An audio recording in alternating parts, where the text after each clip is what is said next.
Hello बच्चों।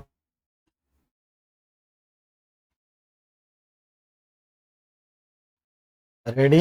1 2 3। Hello बच्चों, चलिए आज हम लोग देखेंगे क्लास 10 यानी वर्ग 10 का पहला चैप्टर जो है प्रकाश। ये प्रकाश का परावर्तन एवं अपवर्तन। ठीक है, लाइट इसका नाम है, जिसमें हम लोगों को पढ़ना है रेफ्लेक्शन एंड रेफ्रैक्शन। हम लोग क्या पढ़ना है? पहला रेफ्लेक्शन और उसके बाद रेफ्रैक्शन। ठीक है, तो हम लोग जानेंगे, पहला हमारा टॉपिक है कि प्रकाश का परावर्तन क्या है। अगर प्रकाश के परावर्तन की बात करें तो सबसे पहले हमको ये जानना होगा कि प्रकाश क्या है। ठीक है, तो प्रकाश प्रकाश वह बाह्य भौतिक कारण है, यानी बाह्य का मतलब एक्सटर्नल सोर्स है, जो हर जगह होता नहीं है लेकिन किसी न किसी रूप में मौजूद किया जाता है। जैसे मान लीजिए सूर्य से प्रकाश निकलता है, अगर हम चारों तरफ अंधेरा कर देंगे तो क्या होगा कि वहां प्रकाश नहीं आएगा और वहां अंधेरा हो जाएगा और वहां की चीजें हमको दिखाई नहीं देगी। इसलिए प्रकाश जो है उपस्थित रहेगा, वहीं की चीजें हम देख सकते हैं। ठीक है, तो यह एक भौतिक कारण है। यानी क्या है कि अगर मान लीजिए सूर्य से प्रकाश नहीं निकलता है तो हम लोग बल्ब जलाकर प्रकाश निकाल सकते हैं, लैंप जलाकर प्रकाश निकाल सकते हैं, दिया जलाकर प्रकाश निकाल सकते हैं। ठीक है, तो ये काम हम लोग कर सकते हैं। तो कहने का मतलब यही है कि प्रकाश वह बाह्य भौतिक कारण है जिससे हमें किसी वस्तु को देखने की अनुभूति होती है। यानी अगर प्रकाश रहेगा तभी हम किसी वस्तु को देख पाएंगे, अदरवाइज नहीं देख पाएंगे। तो प्रकाश रहेगा तब भी वही व्यक्ति वस्तुओं को देख पाएगा जिसकी आंखें अच्छी होगी। जिसकी आंखें अच्छी नहीं होगी वह व्यक्ति किसी भी परिस्थिति में वस्तु को नहीं देख पाएगा। दूसरा स्टेटमेंट है कि प्रकाश ऊर्जा का ही एक रूप है जो हमेशा सीधी रेखा में गमन करता है। यानी प्रकाश जो है एक ऊर्जा का रूप है जो हमेशा सीधी रेखा में गमन करता है। प्रकाश यह निर्वात से होकर भी गुजरती है। यानी इसका मतलब क्या है कि प्रकाश को गुजरने के लिए किसी भी माध्यम की आवश्यकता नहीं पड़ती है। ठीक है, बिना माध्यम के भी प्रकाश एक जगह से दूसरी जगह जा सकता है। ठीक है, निर्वात में प्रकाश का वेग 3 × 10⁸ मीटर पर सेकेंड होता है। ठीक है, यानी 3 लाख किलोमीटर लगभग 1 सेकेंड में प्रकाश जा सकती है। इसलिए ये वेग कहाँ है? तो निर्वात में, जहां कोई द्रव्यात्मक माध्यम नहीं है, वहां पर प्रकाश का वेग 3 × 10⁸ मीटर पर सेकेंड होता है। प्रकाश एक विद्युत चुंबकीय तरंग भी है। यानी प्रकाश के अंदर दोनों गुण है, विद्युतीय गुण है और चुंबकीय गुण भी है। अतः इसके गमन के लिए द्रव्यात्मक माध्यम की आवश्यकता नहीं होती है। यानी कोई भी ऐसा चीज जो विद्युत चुंबकीय तरंग हो, उसकी प्रॉपर्टी होती है कि उसके गमन के लिए किसी भी मीडियम की आवश्यकता नहीं पड़ती है। यानी ठोस, द्रव और गैस ये हमारे मीडियम होते हैं। तो बहुत सारी चीजें होती है जो बिना मीडियम के ट्रांसफर नहीं होती है, लेकिन इलेक्ट्रोमैग्नेटिक यानी विद्युत चुंबकीय तरंग ऐसी तरंग है जिसके गमन के लिए किसी भी माध्यम की आवश्यकता नहीं होती है। और प्रकाश भी एक विद्युत चुंबकीय तरंग है, इसलिए इसके गमन के लिए किसी भी माध्यम की आवश्यकता नहीं पड़ती है। वास्तव में हम प्रकाश को देख तो नहीं पाते हैं। वास्तव में हम प्रकाश को देख तो नहीं पाते हैं, यानी वास्तव में कोई भी व्यक्ति प्रकाश को देख नहीं पाता है, लेकिन जिन वस्तुओं पर प्रकाश पड़ेगा उस वस्तु को हम लोग देख सकते हैं। उस वस्तु को हम लोग क्या कर सकते हैं? देख सकते हैं। तो प्रकाश हमको नहीं दिखाई देगा, लेकिन जिस वस्तु पर प्रकाश पड़ेगा वह वस्तु हमें दिखाई देगी। ठीक है, इसके प्रभाव को हम अनुभव कर सकते हैं, यानी कि प्रकाश है और नहीं है यह अनुभव हम कर सकते हैं, बट प्रकाश कैसा है ये चीज हम नहीं देख पाते हैं।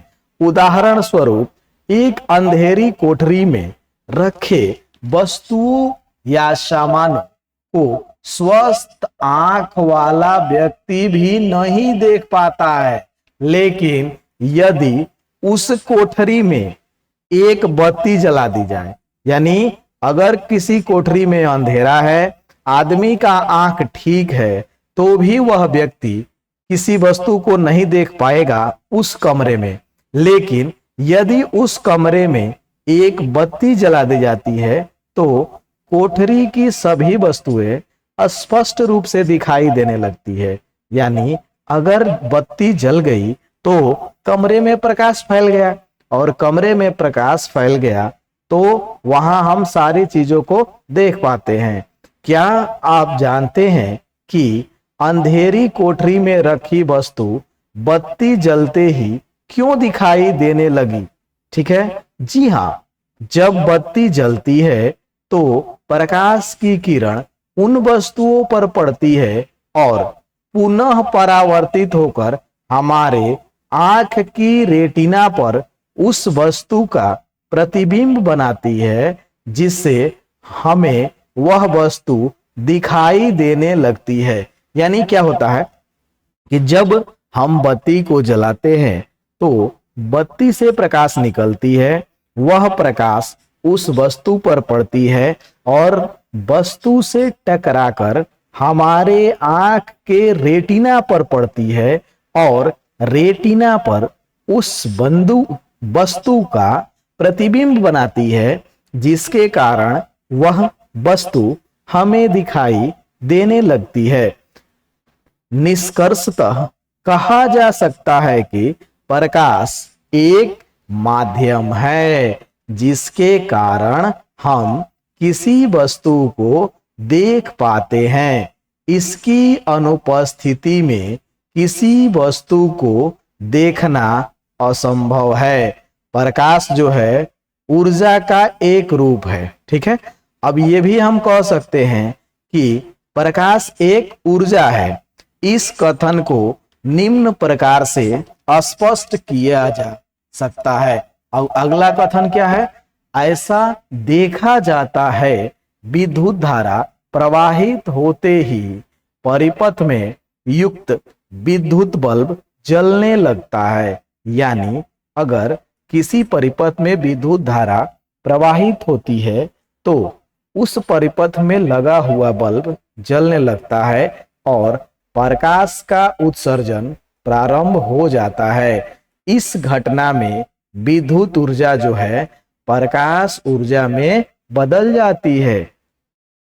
अगला स्टेटमेंट है, फोटोग्राफिक कैमरे में फोटो खींचते समय जब प्रकाश की किरण फोटोग्राफिक प्लेट पर पड़ती है तो प्रकाश ऊर्जा रासायनिक ऊर्जा में बदल जाती है। ठीक है, उपयुक्त उदाहरण से यह स्पष्ट हो जाता है कि प्रकाश निश्चित रूप से ऊर्जा का ही एक रूप है। ठीक है, 19वीं सदी में यह पाया गया कि यदि प्रकाश के पथ में एक ऐसी अपारदर्शी वस्तु जो आकार में अत्यंत छोटी हो रख दी जाती है तो प्रकाश सीधी रेखा में गमन करने के बजाय इसके किनारों पर मुड़ने की प्रवृत्ति को दर्शाता है।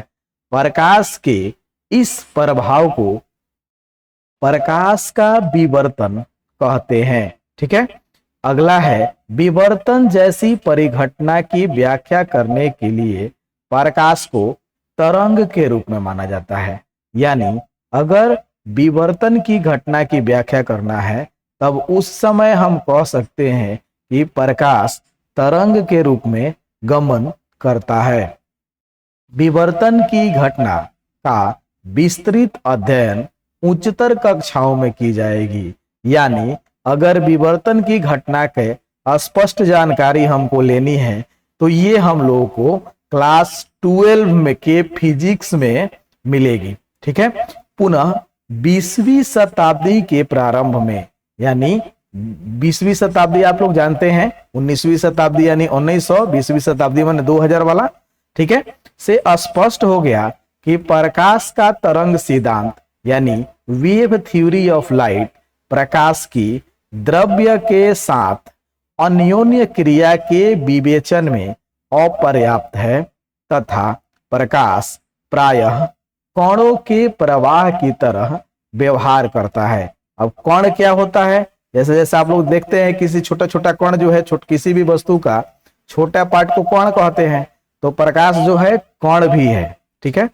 इस व्यवस्था से कहा गया है और इससे यह निष्कर्ष निकला है, प्रकाश की सही प्रकृति के बारे में यह उलझन यानी कुछ कंफ्यूजन था, कुछ वर्षों तक चलती रही, जबकि प्रकाश का आधुनिक क्वांटम सिद्धांत यानी जब प्रकाश के लिए मॉडर्न क्वांटम थ्योरी उभर कर सामने नहीं आया, जिसमें प्रकाश को न तो तरंग माना गया न ही कण माना गया।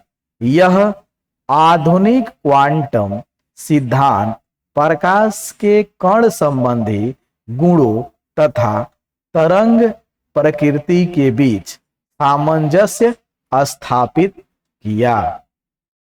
Thank you.